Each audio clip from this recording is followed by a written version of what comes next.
তোমার জীবনের সবথেকে গুরুত্বপূর্ণ এবং ইম্পর্টেন্ট বিষয় হলো সময়। রব্বুল আলামিন কসম করে বর্ণনা করলেন, আল আসর, বান্দা তুমি সময়কে এদিক সেদিক কাটাবে না, এদিক সেদিক নষ্ট করবে না, হেলাই খেলাই কাটাবে না। আমি আল্লাহ সুবহানাহু ওয়া তাআলা কোনো কিছু বর্ণনা করার জন্য কসম করার প্রয়োজন হয় না, কিন্তু আমি তোমার জীবনের সময়ের এত গুরুত্ব, তোমার জীবনের সময়ের কত মূল্য এটা বোঝানোর জন্য আমি আল্লাহ সুবহানাহু ওয়া তাআলা তোমার জন্য সময়ের গুরুত্ব বোঝানোর জন্য কসম খেয়ে বললাম আল আসর, কসম সময়ের। রব্বুল আলামিন দ্বিতীয় আয়াতের ভিতরে বলেন প্রত্যেকজন মানুষ রয়েছে ক্ষতির ভিতর। আল আসর ইন্নাল ইনসানা লাফি খুসর, দুনিয়াতে যত মানুষ রয়েছে রব্বুল আলামিন বললেন প্রত্যেকজন মানুষ রয়েছে ক্ষতির মধ্যে, কিন্তু রব্বুল আলামিন কয়েক শ্রেণীর মানুষকে আবার আলাদা করে দিলেন। এই ক্ষতি থেকে বাঁচতে হলে তোমাদেরকে কিছু কাজ করতে হবে, তাহলে তুমি ক্ষতি থেকে বেঁচে যেতে পারবে। রব্বুল আলামিন বর্ণনা করলেন ইল্লাল্লাযীনা আমানু, প্রথম নম্বর তুমি ক্ষতি থেকে যদি বাঁচতে চাও, প্রথম নম্বর তোমার কাজ হবে ঈমানের উপরে ওঠো, তাওহীদের উপরে ওঠো, বিশ্বাসের উপরে ওঠো। যদি সময়কে কাজে লাগাতে চাও তাহলে আমি আল্লাহর উপর ঈমান আনা এবং আমলে সালেহা করা, সৎ কাজ ছাড়া কোনো বিকল্প নেই।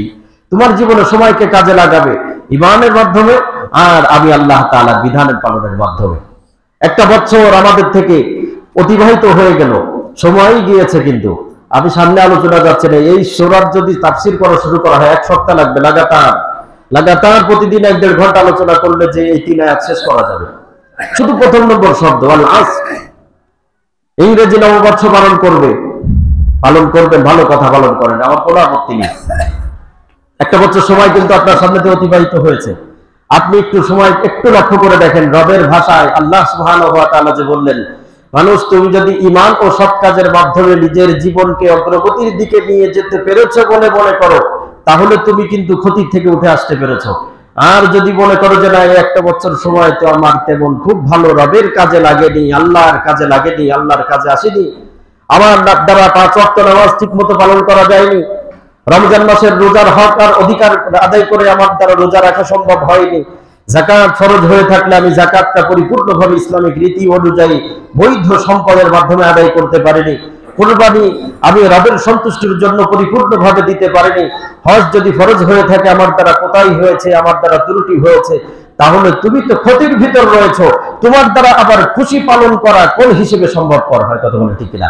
কিন্তু মানুষ সারা বছরে, বিশেষ করে যুব শ্রেণী, আর এই যুব শ্রেণীর তালে পড়ে, এটা তালে পড়ে বেতালে হয় বেশি ওই মা বোনদের কারণে, গার্লফ্রেন্ডের কারণে। যারা বিয়ে করে যুবকরা, ওরা গার্লফ্রেন্ড একটা আছে, 3-4টে করে আছে, এদের তালে পড়ে যেতে হবে, অনুষ্ঠান একটা করতে হবে। তো তোমার জন্য সংক্ষিপ্ত ভাবে আমি বলছি, তুমি একটু শুধু লক্ষ্য করবে যে ওয়াল আসর, আমার জীবন থেকে একটা বছর পার হয়ে গেছে, আমাকে কি আল্লাহ ক্ষতির কাতারে রেখেছেন আমার আমলের কারণে, নাকি আল্লাহ সফল কাম এবং আমি ক্ষতি থেকে উঠে আসতে পেরেছি সেই কাতারে রেখেছেন? আমি তো নিজেই জানছি না, আমি খুশি উদযাপন করি কিভাবে? দ্বিতীয়ত, তোমার জন্য তুমি 31st নাইট পালন করছো, মানে 0 টাইম পালন করবে। এটা হয় 11:59 0 টাইমে। বহু বছর পূর্বে, পূর্ব রোমানের, বহু বছর মানে কত হাজার বছর পূর্ব থেকে এটা চলে আসছে। ইংরেজি নববর্ষ পালন করা শুরু হয়েছে পূর্ব রোমানের ভিতরে। জানুস নামক একজন দেব অথবা দেবী মূর্তি এবং গড বা ভগবানের পূজা করত তারা।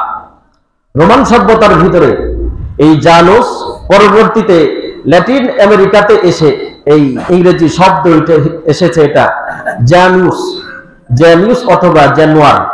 এই জানুয়ার থেকে পরবর্তীতে যে এটা আমাদের ভাষায় এসেছে ওই জানুয়ারি ফেব্রুয়ারি শুরু হয়েছে। এই জানুস অথবা জুনুস, যেটাই আপনি বলেন না কেন, এই শব্দ, এই দেবী অথবা এই মূর্তির তারা পূজা করত। এই মূর্তির 2টো মাথা ছিল, 2টো মুখ তারা তৈরি করত, মাথা তৈরি করত।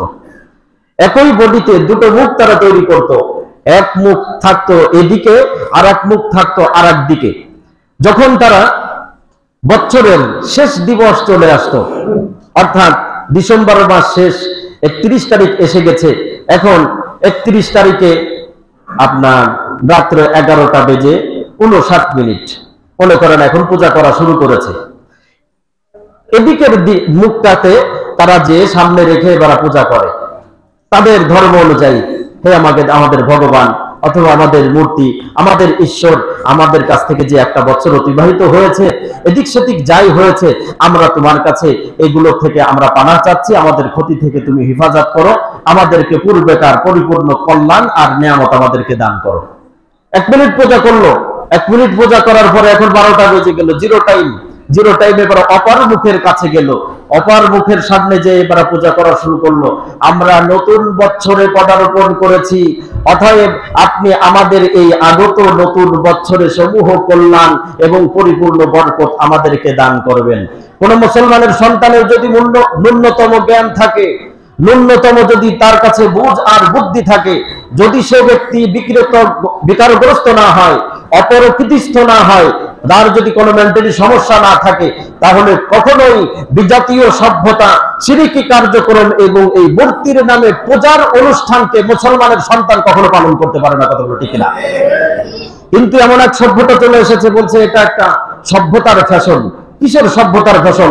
তোমার দিনদারিত্বকে জবাই করার জন্য, তোমার তাকওয়া তাহারাতকে জবাই করার জন্য, তোমার তাওহীদ আর খোদাভীতিকে জবাই করার জন্য, জানুসের মূর্তির পূজা তোমার ভিতরে ঢুকানোর জন্য, একটা আনন্দ আর উৎসবের নামে ফানুস ফোটানো আর বাতি জ্বালানোর নামে মোমবাতি প্রজ্বলন করা আর আকাশচুম্বী বড় বড় বিল্ডিং গুলোকে সাজিয়ে সে জায়গা আতশবাজি করার নামে, ফুর্তি উদযাপনের নামে তোমার ভিতরে শিরিক ঢুকিয়ে দিচ্ছে।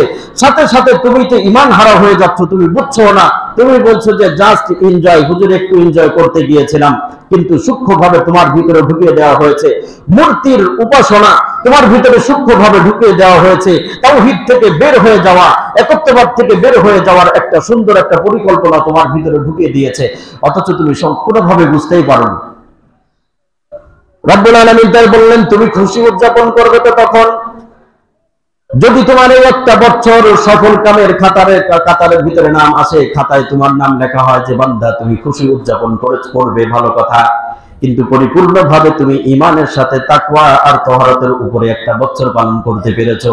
আর যদি তোমার ভিতরে পরিপূর্ণ ঈমান আর তাকওয়া থাকে, তাহলে কখনোই তুমি বিশ্বনবী সাল্লাল্লাহু আলাইহি ওয়াসাল্লাম বর্ণনা করেন, মান তাশাব্বাহা বিকওমিন ফাহুয়া মিনহুম, যদি তোমার ভিতরে পরিপূর্ণ তাকওয়া থাকে, যদি তোমার ভিতরে পরিপূর্ণ খোদাভীতি থাকে, তাওহীদের ভয় থাকে, এক আল্লাহর ভয় থাকে, তাহলে তুমি কখনোই কোনো বিজাতীয়দের সাথে তাল মিলাতে পারো না। কথা বলেন ঠিক কিনা? আপনার যদি পরিপূর্ণভাবে জানা আছে না আমি খুশি উদযাপন করবো, কেন? আমার মতো বড় আল্লাহর ওলি, জান্নাত থেকে পালিয়ে আসা ব্যক্তি দ্বিতীয় জন আর নেই। আমি সদ্য জান্নাত থেকে নেমেছি, কেন? আমার ভিতরে পরিপূর্ণ তাকওয়া দিয়ে ভরা, ঈমান দিয়ে ভরা। আমি তো দিনের বেলা সারাদিন রোজা রেখেছি আর রাত্রে বেলা তাহাজ্জুদ পড়েছি। আমি আজকে 31st নাইট একেবারে খুব জোরে সোরে পালন করতে পারবো। তোমার ভিতরে তাকওয়া যদি থাকে, তাহলে তুমি 31st নাইট ডে পালন করতে পারো না কোনোভাবেই। যুবকদেরকে যখন আলোচনা করা হয়, হুজুর সব জায়গায় বাধা দেন, তা আমরা একটু উদযাপন করবো না? কোনো দিকে কি যাবো না? অবশ্যই যাবে। তুমি তোমার ধর্মের ভিতরে দেখো না, তুমি ওই 1 মিনিট পালন, জিরো টাইম পালন করার জন্য, 1 মিনিট পালন করার জন্য তোমার সারা বছরের কত নাজায়েজ কাজ, হারাম কাজ, অবৈধ কাজ, শিরকের মতো কবিরা গুনাহের, অসাধ্য কবিরা গুনাহের কাজ তোমার করতে হচ্ছে। অথচ ইসলাম তোমাকে কত সুন্দরভাবে নাইট পালন করা শিখিয়েছেন, রাত্র যাপন করা শিখিয়েছেন, রাত্র উদযাপন করা শিখিয়েছেন, এবং সে রাত্রগুলোর ভিতরে রব্বুল আলামিন এমন ফজিলত দিয়েছেন যে তোমার এক একটা মুহূর্তের ইবাদতের ফজিলত রব্বুল আলামিন 1000 মাসের চেয়ে অধিকতর দামি করে দিয়েছেন। সুবহানাল্লাহ। মুসলমান, তুমি নাইট উদযাপন করো, ইসলামী পন্থায় করো না, তোমাকে সেদিন খুঁজে পাওয়া যায় না, তোমাকে শহীদ দিবসে খুঁজে পাওয়া যায় না, ইসলামী দিবসে তোমাকে খুঁজে পাওয়া যায় না। তুমি যাও পূজা দেখতে, তুমি যাও 31st নাইট ডে পালন করতে, তুমি যাও 14 ফেব্রুয়ারি পালন করতে, তুমি যাও অনইসলামিক কালচার গুলো পালন করতে। অথচ ইসলামের ভিতরে তোমাকে যে নাইট পালন করা শিখিয়েছে, ডে পালন করা শিখিয়েছে, তার দিকে তুমি লক্ষ্য করো। রব্বুল আলামিন 365 দিন ইংরেজি মাস হিসেবে, বছর হিসেবে, আর যদি চন্দ্র মাস এবং বছর হিসেবে ধরেন, তাহলে 354 দিন আপনাকে পালন করা শিখিয়েছেন। আর এই 354 অথবা 65 দিনের ভিতরে রব্বুল আলামিন নাইট পালন করা শিখিয়েছেন মুসলমানের ধর্ম অনুযায়ী। রব্বুল আলামিন বর্ণনা করেন, ইন্না আনজালনাহু ফি লাইলাতিল কদর, আমি রব্বুল আলামিন কোরআন নাযিল করেছি লাইলাতুল কদরের ভিতরে। ওগো রব্বুল আলামিন, লাইলাতুল কদরটা কি? রব নিজেই আবার প্রশ্ন করেন, নবী আপনি জানেন নাকি লাইলাতুল কদর কি? লাইলাতুল কদরি খায়রুম মিন আলফি শাহর। ও নবী আপনি জানেন? ওমা আদরাকা মা লাইলাতুল কদর, লাইলাতুল কদরি খায়রুম মিন আলফি শাহর। লাইলাতুল কদর হলো, লাইলাতুল কদরের ইবাদত হলো, লাইলাতুল কদরের সম্মান আর মর্যাদা হলো হাজার বছরের থেকে উত্তম।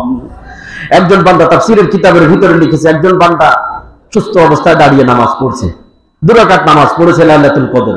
নাইট পালন করো তুমি, লাইলাতুল কদরে তো তোমাকে মসজিদে খুঁজে পাইলে। তুমি সেদিন কোন জায়গায় যে মাজারে যেয়ে বসে থাকো, কোন জায়গায় যেয়ে বসে থাকো বন্ধুদের আড্ডায়, কেন আসো না সেদিন? তোমাকে আমি শিখিয়ে দিচ্ছি, নাইট পালন করো, সারা রাত পালন করো। তোমাকে 0 টাইম পর্যন্ত অপেক্ষা করতে হবে না যে হুজুর রাত 12টা কখন বাজবে, তখন একটু ফানুস বাতি উড়াবো, তখন 2-4টা বাজি ফুটাবো, এরপরে যে একটু ডেকচিতে বাড়ি দিয়ে 2-4 প্লেট খাবার খেয়ে একটু আনন্দ খুশি উদযাপন করে আসবো। আরে রাত্রে 12টা পর্যন্ত অপেক্ষা করতে হবে না। তোমাকে লাইলাতুল কদর শিখিয়েছে রব্বুল আলামিন। সূর্য যখনই ডুবে গেল, সূর্য ডুবে গেল, সাথে সাথে তোমার এই লাইলাতুল কদর শুরু হয়ে গেল, তোমার নাইট পালন করা শুরু করো।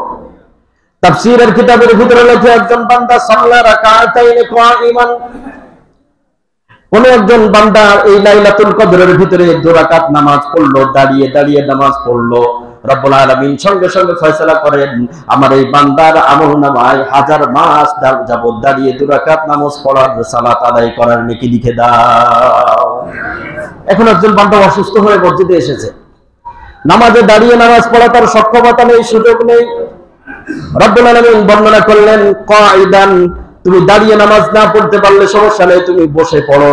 ওগো রব্বুল আলামিন, বসে যদি আমি নামাজ পড়ি তাহলে আমার আমলনামায় কি 1000 বছরের নেকি লেখা হবে কিনা? রব্বুল আলামিন বলেন, অবশ্যই অবশ্যই। আমি আল্লাহ তাআলা এই নাইট পালন করা, এই রজনী পালন করা আমি শিখিয়েছি মুসলমানের জন্য। অতএব আজকের বান্দা, যেই বান্দা যে অবস্থায় ইবাদত করুক না কেন, আমি আল্লাহ তার আমলনামায় 1000 বছর 1000 মাসের ইবাদতের সওয়াব লিখে দিব। তুমি এদিকে আসো। রব্বুল আলামিন সারা বছরের ভিতরে সর্বোন্নত নাইট দিয়েছেন।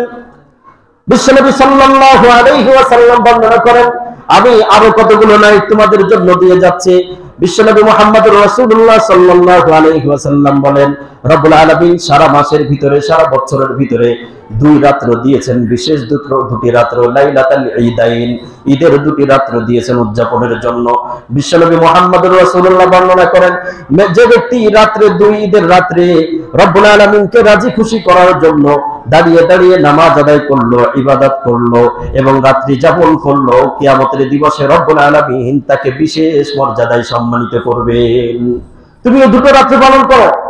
তারপরে ওয়াল ফাজরি ওয়া লায়ালিন আশর, 1 রাত শবে কদরের, 1 রাত্র, 2 রাত্র দিয়েছেন 2 ঈদের। এরপরে যে জিলহজ মাস যখন শুরু হয়, 1 থেকে নিয়ে 9 রাত্র পর্যন্ত লাগাতার, 1 থেকে 9 রাত্র পর্যন্ত রব্বুল আলামিনের কাছে সবথেকে দামি রাত্র। হিসাব করতে থাকেন, দেখেন সারা বছর আপনাকে পালন করা শিখাচ্ছে, আপনি তো নেই, খবর নেই, আপনি সারা বছর আছেন কোথায়? ওই জানুসের মূর্তির পূজা হবে যেদিন 31st নাইট দিয়ে, সেদিন আমি পালন করবো, ইচ্ছা মতো যে নিজের ইমানটাকে বিসর্জন দিয়ে আসবো। আপনি পালন করেন এগুলো। রাসূলুল্লাহ সাল্লাল্লাহু আলাইহি ওয়াসাল্লাম বর্ণনা করেছেন, লাইলাতুন নিসফি মিন শাবান, শাবান মাসের 15 তারিখে তুমি পূর্ণ নাইট পালন করো, আমি শিখিয়েছি। রাসূলুল্লাহ সাল্লাল্লাহু আলাইহি ওয়াসাল্লাম শিখিয়ে দিলেন। এরপরে বাকি যতগুলো রাত থাকে, বলে তোমার যদি অর্ধেক রাত পালন করতে মনে চায় তাহলে এবারে আসো।